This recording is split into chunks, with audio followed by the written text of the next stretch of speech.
Hoje eu recebo o jornalista Bruno Freitas para os seus comentários no quadro Pontos de Vista. Bruno, seja muito bem-vindo. Como foi as férias? Férias não, muito trabalho, uma alegria, uma satisfação estar aqui com vocês novamente depois de uma ausência de 2 semanas. Se eu pudesse, eu estaria aqui na TV Cidade todo dia, que eu gosto muito daqui. Infelizmente, às vezes o trabalho ocupa a agenda da gente e impossibilita de vir. Mas, graças a Deus, eu estou aqui de volta para comentar os assuntos de Itaúna com vocês. Pois é, o telespectador até que comentou comigo na rua quando me vê, cadê o Bruno? O Bruno não vai fazer os comentários mais, dar a sua opinião. Voltou hoje e a gente já começa com um assunto que já deu o que falar na manhã desta quinta-feira em Itaúna, que foi uma reunião na Câmara Municipal, onde elegeu Nesval Júnior como presidente da Câmara no biênio 2023-2024. O Alexandre Campos, que é o atual presidente, será o vice. Confirma a expectativa de que o Nesval, que é líder da base governista, representante do Neider junto aos vereadores, se candidataria e seria reeleito pela maioria. Por quê? Porque hoje a Câmara, a maioria dos vereadores está a favor do prefeito. Em relação ao último mandato, a oposição se enfraqueceu. Hoje, quem é a voz da oposição na Câmara Municipal de Itaúna? O Caio e o Gustavo. Quando a gente pega o mandato anterior, tivemos vozes mais ativas, como a da Otacília. Tínhamos outras vozes também que não eram tanto oposição, mas que faziam uma diferença dentro da Câmara. O caso do vereador Joel, que está sumido, inclusive. Então, foram 10 votos a 7, 3 votos de diferença a favor do Nesval, foi eleito. Nesval que foi para a Câmara Municipal depois que o Lucinho se licenciou logo no início do mandato, em janeiro de 2021, para assumir a Secretaria de Governo.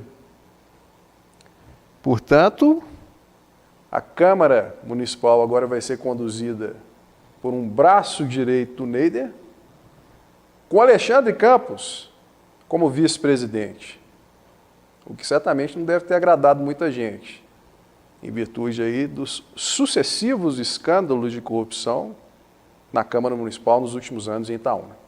Agora, Bruno, outro assunto para você comentar é da Associação Cultural, que promete reinstalar totens em pontos de ônibus após reclamações de usuários. Para que esses totens? Os passageiros entraram em contato conosco nesse retorno de feriado, reclamando que foram instalados algumas placas de publicidade nos pontos de ônibus aqui em Itaúna e que estariam atrapalhando a visão de quem espera os coletivos. Luciano, põe as fotos aí na tela.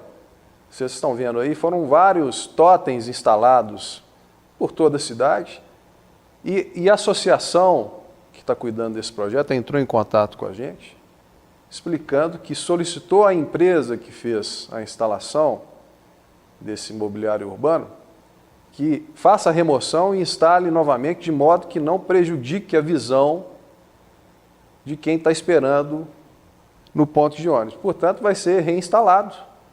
A empresa aí até, a associação, se retratou, pediu desculpas e disse que quer que o objetivo seja que os totens de fato atendam um real propósito do projeto, que é valorizar a cultura itaunense, mostrando essas obras desses artistas. Vocês podem ver que nesses totens aí é um projeto patrocinado por mineradoras locais. É algo disruptivo, é uma novidade nos pontos de ônibus de Itaúna, agrega valor à cultura, apresentando os projetos dos artistas locais, é algo que tem que ser valorizado. Só faltou aí um planejamento na instalação, uma razão óbvia, você colocar um totem impedindo a visão dos passageiros, e também faltou divulgação. Como eu disse, é o responsável pelo projeto, porque nem a imprensa estava sabendo. O exemplo da reunião da Câmara aí, que elegeu o Nesval, não foi comunicado previamente. Então, Itaúna, como eu já falei várias vezes aqui, nós temos que melhorar muito a comunicação. Se vai divulgar algo que vai acontecer de pertinente para a cidade, que paute a imprensa, que avise a imprensa. A assessoria de imprensa é algo inexistente em Itaúna.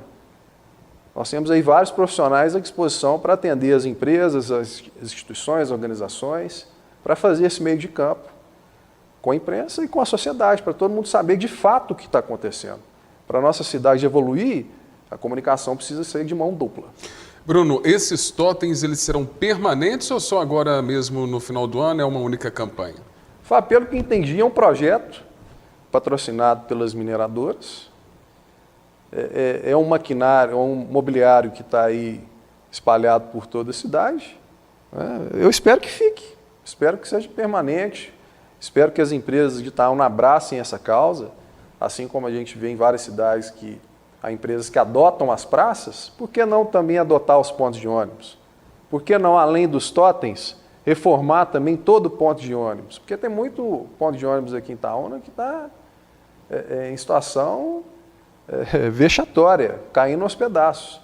Então, como eu disse, é um projeto disruptivo, eu acho que é uma iniciativa plausível, eu acho que a gente tem que valorizar e espero que tenha um futuro longo. Bruno, agora outro ponto para você comentar é sobre o STF, urnas eletrônicas e a imprensa, milícias digitais estão agindo para corroer a democracia. Está complicado.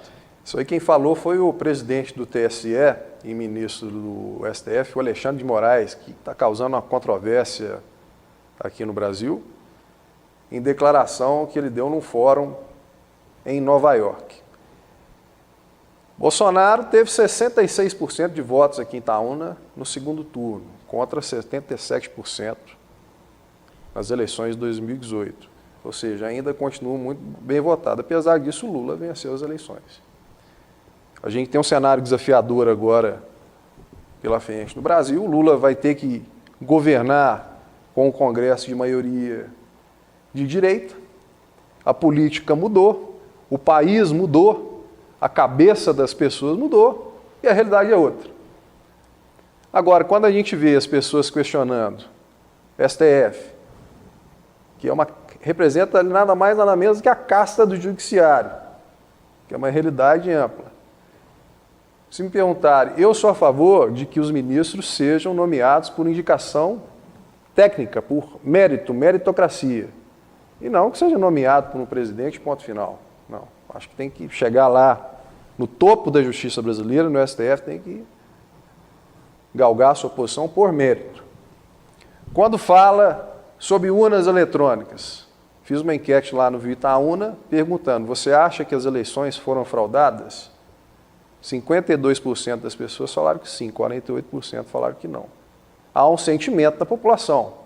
Porém, até o momento, não há uma prova, nenhuma prova cabal, factível, que prove que houve fraude nas eleições. Houve aquela investigação das Forças Armadas, aquele relatório, que aponta que aponta a possibilidade. Igual o comentarista da Globo falou, o avião pode cair. O navio pode afundar, mas o avião foi feito para voar, o navio foi feito para navegar. Possibilidade existe, mas cadê a prova? A prova é o que importa. Então a gente tem que debruçar sobre esse assunto e tomar muito cuidado com um mar de notícias falsas que estão circulando aí todos os dias no WhatsApp. Aí o pessoal vem falar também da imprensa. Que a imprensa é vendida, que a imprensa só defende um lado. A imprensa, ela reporta os fatos, traz os fatos à luz. Mas nesse cenário de polarização, nesse cenário de ódio que se instalou no Brasil, quando a pessoa tem uma ideia fixa na cabeça, ela não consegue ouvir o outro, ela não consegue digerir uma opinião diferente. Aí muito cidadão sai por aí atacando quem pensa diferente dele. Caso da imprensa. A imprensa só faz o trabalho dela. Então, o momento do Brasil é de extrema cautela. A gente tem que analisar bem o que vai acontecer. Dar golpe, intervenção militar, a gente tem que pensar no que vai acontecer com a possibilidade dessa. A gente está vendo aí o que houve com a Rússia após a invasão da Ucrânia. Imagina o Brasil, num cenário hipotético, em pleno ano de 2022, passando por um golpe militar.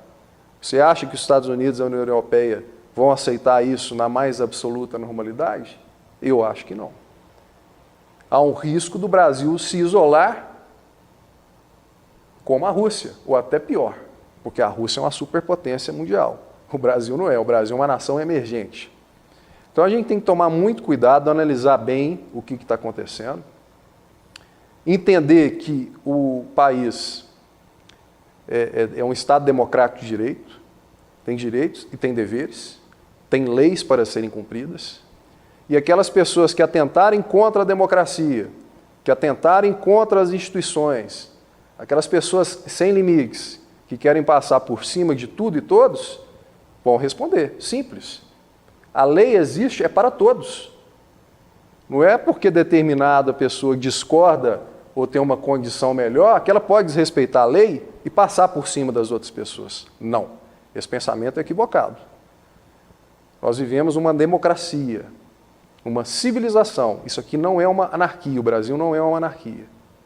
Portanto, cada um tem que fazer a sua parte para esse país ser um país decente e digno, e não um país de imposição para um lado só. Não funciona dessa forma.